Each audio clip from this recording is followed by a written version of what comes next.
Hello students, welcome back to my channel. Myself Deepali Shah and you are watching Deepali Ma'am Science Classes. तो students आज जो है मैं आप लोगों को combustion and flame के बारे में बताने वाली हूँ.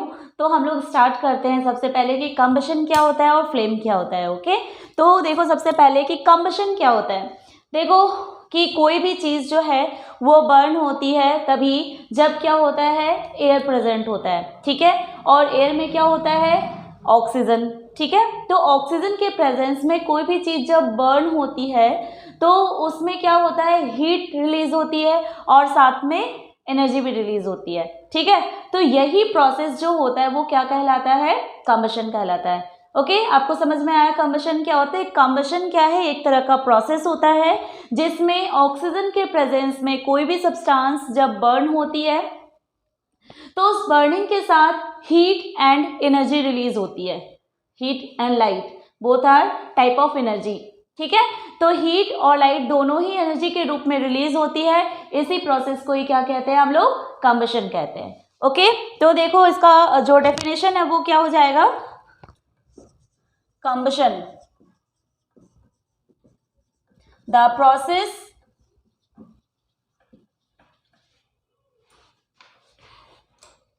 of burning of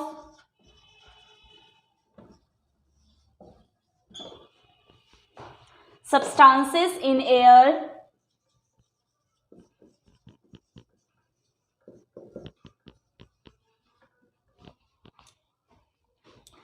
with the release of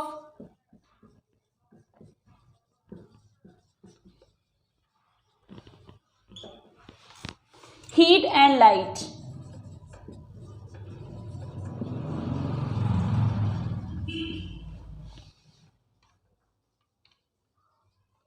Are called as combustion. Okay समझ में आया आपको कंबशन क्या होता है. कंबशन क्या है, the process of burning of substances in air with the release of heat and light are called as combustion. Okay तो आपको आई होप ये समझ में आ गया होगा क्या होता है कंबशन. अब कंबशन में जो सब्सटेंसेस होते हैं, सब्सटेंसेस जो होते हैं ये भी क्या हो सकते हैं, दो टाइप के हो सकते हैं. फर्स्ट सब्सटेंस क्या हो सकता है कि कुछ सब्सटेंसेस जो होते हैं वो कंबस्टिबल होते हैं और कुछ सब्सटेंसेस जो होते हैं ये नॉन कंबस्टिबल होते हैं. ठीक है, तो सब्सटेंसेस यहाँ पे कंबशन के लिए मैं आपको सब्सटेंसेस के बारे में बता रही हूँ कि ये टू टाइप्स के हो सकते हैं. दो तरह से इसको क्लासीफाई किया गया है जिसमें कुछ सब्सटेंसेस जो होते हैं वो बर्न हो सकते हैं और कुछ सब्सटेंसेस जो है वो बर्न नहीं हो सकते. तो इसलिए इनको दो तरह से इसको क्लासीफाई किया गया है. फर्स्ट जो है वो क्या है, कंबस्टिबल सब्सटेंसेस. ठीक है, कंबस्टिबल सब्सटेंसेस. कंबस्टिबल सब्सटेंसेस क्या होते हैं, the substances that can be burnt. The substances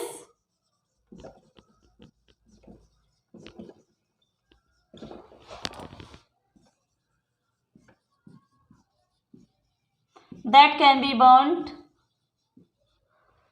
are known as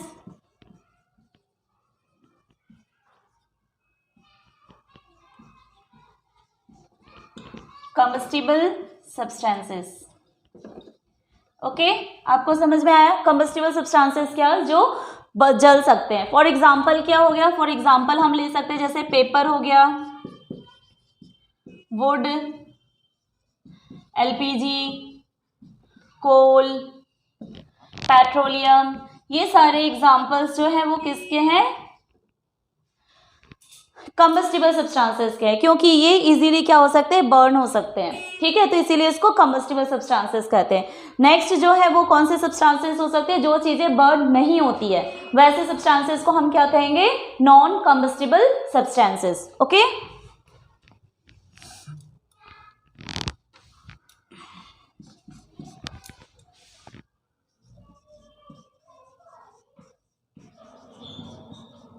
non-combustible substances.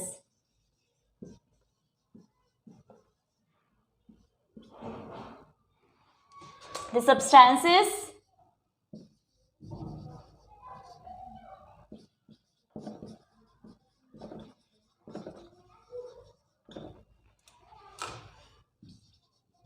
that can't be burnt are known as non-combustible substances.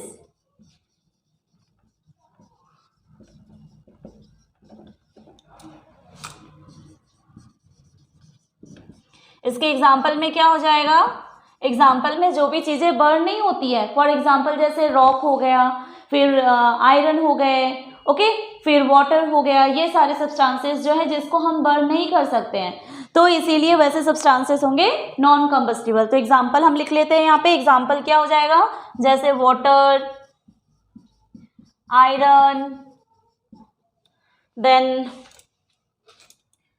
Rocks और भी एग्जाम्पल्स हो सकते हैं लाइक ग्लास एक्सेट्रा। तो ये सारे कंबस्टिबल और नॉन कंबस्टिबल सब्सटेंसेस हो गए, ठीक है, और ये कंबशन हो गया। आई होप आपको यहाँ तक समझ में आ गया होगा। अब हम लोग ये देखेंगे कि कंबशन के साथ जो है वो कौन कौन सी चीज़ों का प्रोडक्शन होता है, किस चीज़ों का फॉर्मेशन होता है। अगर कोई चीज़ बर्न होती है, अगर कंबशन हो रहा है, तो वहाँ पे कौन सी चीज़ फॉर्म कर रही है, ओके। तो यहाँ पे देखो कि कंबशन जो है, यहाँ पे एक कंप्लीट कंबशन हो सकता है और एक इनकम्प्लीट कंबशन हो सकता है, ठीक है। कंबशन जो होता है ये भी 2 टाइप से हो सकते हैं। फर्स्ट क्या हो सकता है, एक कंप्लीट कंबशन हो सकता है और दूसरा इनकम्प्लीट हो सकता है। कंप्लीट मतलब क्या होता है, जिसमें पूरा, इनकम्प्लीट मतलब जो पूरा नहीं होता है, ठीक है। तो दोनों में ही जो प्रोडक्ट फॉर्म करता है, दोनों ही क्या होते हैं, थोड़े से एक दूसरे से डिफरेंट होते हैं, ठीक है। अब देखो कि जितने भी फ्यूल्स होते हैं, जो बर्न होती है, इट मीन्स वो क्या है, फ्यूल है। जितने भी फ्यूल होते हैं वो क्या होते हैं, बर्न होते हैं, राइट। जैसे आप ले सकते हो, वुड हो गया, कोल हो गया, पेट्रोलियम हो गया, सीएनजी हो गया, ये सारी चीजें जो है वो क्या है, फ्यूल है, ओके। तो यहाँ पे जो अब ये जो फ्यूल्स होते हैं वो क्या होते हैं, हाइड्रोकार्बन्स होते हैं, मेनली हाइड्रोकार्बन्स होते हैं। हाइड्रोकार्बन्स क्या मीन्स क्या होता है, जो हाइड्रोजन और कार्बन दोनों से ही मिलके बने होते हैं, उनको क्या कहते हैं, हाइड्रोकार्बन्स, ठीक है। हाइड्रोकार्बन क्या है, जो हाइड्रोजन और कार्बन दोनों से मिलके बने हुए होते हैं, उनको हाइड्रोकार्बन्स कहते हैं। तो ये फ्यूल्स जो होते हैं वो मेनली जो है वो हाइड्रोकार्बन्स होते हैं। तो यहाँ पे जैसे मैंने आपको बताया कि जो कंबशन है वो 2 टाइप से हो सकता है। फर्स्ट क्या हो सकता है, कंप्लीट हो सकता है, दूसरा क्या हो सकता है, जो इनकम्प्लीट हो सकता है, ठीक है। तो कंप्लीट कंबशन क्या होता है, जिसमें प्रॉपर ऑक्सीजन के प्रेजेंस में जो कंबशन होगा वो क्या होगा, कंप्लीट कंबशन होगा।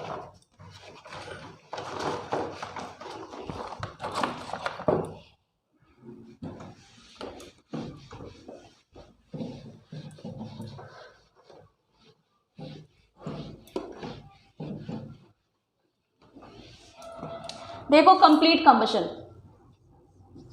क्या है, कंप्लीट कंबशन जो प्रॉपर तरीके से जो ऑक्सीजन के प्रेजेंस में जो पूरी तरह से बर्न होगा उसको कहेंगे हम कंप्लीट कंबशन। और यहाँ पे जो चीज फॉर्म करेगी, यहाँ पे क्या होगा, carbon dioxide, water and energy, ये 3 चीजों जो है वो रिलीज होगी, ठीक है। और जहाँ पे मान लो इनकम्प्लीट होगा, वहां पे कार्बन डाइऑक्साइड की जगह वहां पे कौन सी प्रोडक्ट फॉर्म करेगा, कार्बन मोनोऑक्साइड, ठीक है।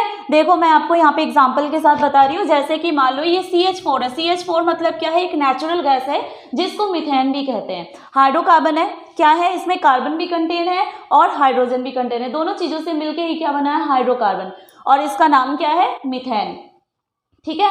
ये मीथेन जब बर्न करेगी कब करेगी, जब इसमें ऑक्सीजन के साथ वो, मतलब कि जब भी बर्न होगी वो ऑक्सीजन के साथ रिएक्ट करेगी, ठीक है। तो CH4+O2 ऑक्सीजन के प्रेजेंस में जब इसने बर्न करा तो किस चीज का फॉर्मेशन होगा, carbon dioxide plus water plus energy.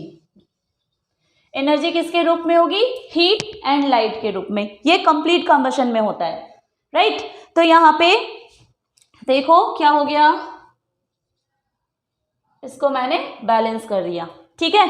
तो ये है कंप्लीट कंबशन। और जो इनकम्प्लीट कंबशन होता है, इनकम्प्लीट कंबशन मतलब क्या है, जो ऑक्सीजन के कमी में जहां पे कंबशन होगा, जिसमें पूरी तरह से कंबशन कंप्लीट नहीं होगा, वो इनकम्प्लीट होगा, ठीक है, इनकम्प्लीट कंबशन। अब यहाँ पे आप देखो कि अगर ये CH4 यही क्या होगा मीथेन, जब ऑक्सीजन के प्रेजेंस में ये भी बर्न कर रहा है बट कंप्लीट पूरी तरह से प्रॉपर ऑक्सीजन इसको नहीं मिल पा रहा है, तो यहाँ पे किस चीज का फॉर्मेशन होगा, कार्बन मोनोऑक्साइड। कार्बन मोनोऑक्साइड मतलब ऑक्सीजन के कितने मॉलिक्यूल्स हैं यहाँ पे, एक, यहाँ पे आप क्या देख रहे हो, 2, ठीक है। Carbon monoxide plus water plus क्या होगा, यहाँ पे एनर्जी रिलीज होगी, यहाँ पे भी एनर्जी रिलीज होगी हीट एंड लाइट के रूप में, बट यहाँ पे कार्बन डाइऑक्साइड फॉर्म कर रही थी बट, और आप यहाँ पे इस वाले सिचुएशन में क्या देख रहे हो, इनकम्प्लीट कंबशन में यहाँ पे कार्बन मोनोऑक्साइड रिलीज हो रही है। ओके, तो इस तरह से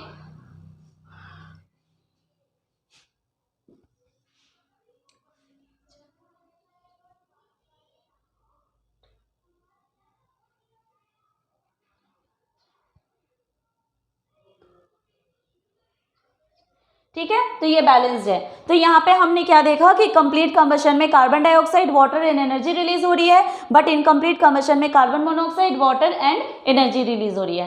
ठीक है, तो अब हम लोग देखते हैं कि कंबशन में कौन कौन से कंडीशंस का होना नेसेसरी है। कुछ कंडीशंस होंगे तभी जाके कोई भी चीज का कंबशन होना पॉसिबल है। ठीक है, तो हम लोग अब कंडीशंस देखेंगे कि कौन कौन से कंडीशंस जो है वो नेसेसरी होते हैं कंबशन के लिए।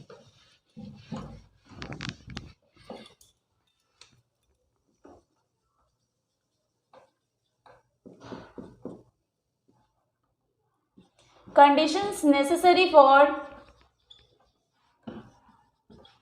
combustion, कौन कौन सी चीज, देखो कोई भी चीज जो जलेगी तो सबसे पहले क्या होना चाहिए, सब्सटेंस का होना जरूरी है। और कौन सी सब्सटेंसेस बर्न होती है, कंबस्टिबल सब्सटेंस। इसीलिए फर्स्ट नेसेसरी थिंग क्या है, combustible substance. Okay, first necessary thing क्या होगा यहाँ पे, कंबस्टिबल सब्सटेंस। दूसरा क्या होना चाहिए यहाँ पे, दूसरी सेकंड थिंग होनी चाहिए यहाँ पे नेसेसरी क्या है, एयर। ठीक है, एयर में ही क्या होता है, ऑक्सीजन प्रेजेंट होता है। एयर में ही क्या प्रेजेंट है, ऑक्सीजन, और ये ऑक्सीजन ही क्या करेगा, कंबस्टिबल सब्सटेंस को बर्न करने में मदद करेगा, हेल्प करेगा उसको। अगर ऑक्सीजन नहीं होगा तो वो चीज, कोई भी सब्सटेंस जो है वो बर्न नहीं कर सकती। इसीलिए एयर का होना भी, एयर में ऑक्सीजन तो होता ही है, जैसे आपको कंस्टिट्यूएंट्स के बारे में पता ही है कि एयर में कौन कौन सी गैसेस हैं, तो इसमें ऑक्सीजन का मेनली काम जो होता है कंबशन में ऑक्सीजन का होता है, तो इसीलिए मैंने आपको यहाँ पे ऑक्सीजन का बताया। ओके, थर्ड क्या होता है, थर्ड होता है इग्निशन टेम्परेचर। इग्निशन टेम्परेचर, देखो इग्निशन टेम्परेचर जो है ये क्या होता है, आपको ये दोनों चीजें तो समझ में आ गई कि कंबस्टिबल सब्सटेंस क्या है, एयर क्या है, एयर में मीन्स ऑक्सीजन क्या है। थर्ड थिंग होना जरूरी है इग्निशन टेम्परेचर। ठीक है, इग्निशन टेम्परेचर जो है ये आप लोग जैसे फर्स्ट टाइम सुन रहे हो कि इग्निशन टेम्परेचर क्या होता है, क्या होता है कि ये एक लोअर टेम्परेचर होता है जो किसी भी सब्सटेंस को बर्न करती है। ठीक है, किसी भी सब्सटेंस का अगर इग्निशन टेम्परेचर, अगर मान लो कि इग्निशन टेम्परेचर अगर किसी सब्सटेंस का अगर लो होगा तो वो चीज़ बर्न नहीं करेगी।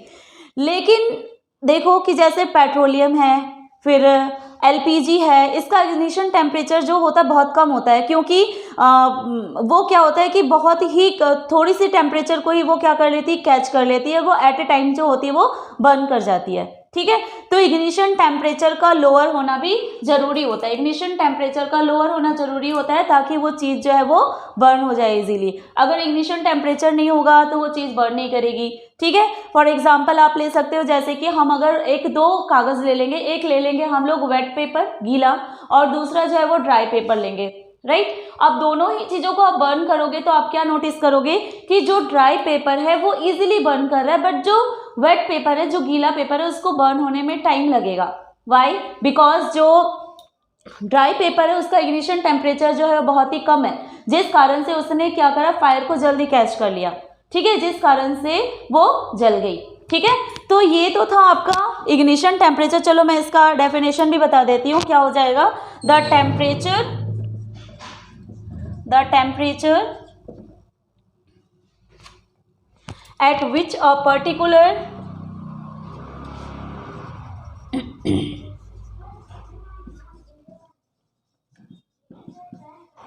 at which a particular substance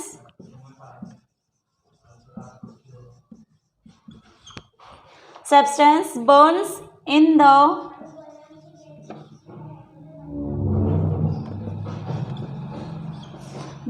the presence of air,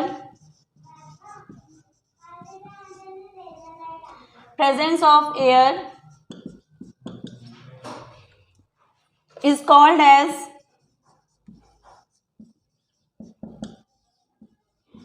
ignition temperature. Okay, तो आपको समझ में आ गया कि इग्निशन टेम्परेचर क्या होता है। ठीक है, अगर जो मैंने आपको बताया कि ignition temperature, air, combustible substances, ये तीनों ही नेसेसरी होते हैं कम्बशन के लिए। ओके, तो इसको आपको याद रखना है। और जैसे कि आपका जो एयर वाला है, इसके लिए मैं आपको एक एग्जांपल भी बता दूं। जैसे कि मान लो कि आप एक कैंडल लेते हो जलती हुई, 2 कैंडल ले लो, राइट। एक कैंडल आप यहाँ पे ले लो जिसको बर्न करता हुआ आपने रखा हुआ है, और दूसरा कैंडल जो है यहाँ पे भी बर्न करता हुआ लिया हुआ है, बट इसको आप क्या करोगे, एक ग्लास जार से ढक दोगे। ठीक है, इसको क्या करना है, आपको एक ग्लास जार से ढक देना है और दोनों को ही ऑब्जर्व करो कि क्या होगा, ये कैंडल जो होगी वो कंटिन्यूअसली जलती रहेगी, बट इसमें आप क्या देखोगे कि ये थोड़ी देर बाद ही ये कैंडल जो है वो बुझ जाएगी। ऐसा क्यों होगा, क्योंकि ये एटमॉस्फेयर से ऑक्सीजन को ले रहा है। ठीक है, ये एटमॉस्फेयर से, एयर से ऑक्सीजन को ले रहा है, जिस कारण से ये कंटिन्यू बर्न होती रही है। बट यहाँ पे क्या होगा, यहाँ पे जो आपने इसको ढक दिया, तो इसको ढकने की वजह से क्या है कि यहाँ पे ऑक्सीजन की कमी हो गई। यहाँ पे ऑक्सीजन जितना था उतनी देर वो जली, और जैसे ही ऑक्सीजन यहाँ पे खत्म हो गया, वैसे ही ये कैंडल जो होगी वो क्या हो जाएगी, बुझ जाएगी यहाँ पे थोड़ी देर बाद। ठीक है, तो इसीलिए आप यहाँ से इस वाले जो एक्सपेरिमेंट से क्या आपको समझ में आ रहा है कि कम्बशन के लिए ऑक्सीजन जो है बहुत ही नेसेसरी होता है। ओके, तो स्टूडेंट्स आज का वीडियो यहीं तक। नेक्स्ट वीडियो के लिए आप लोग मेरा वेट करो, और अगर आपको वीडियो अच्छी लगती है तो please like, share and subscribe. Thank you so much.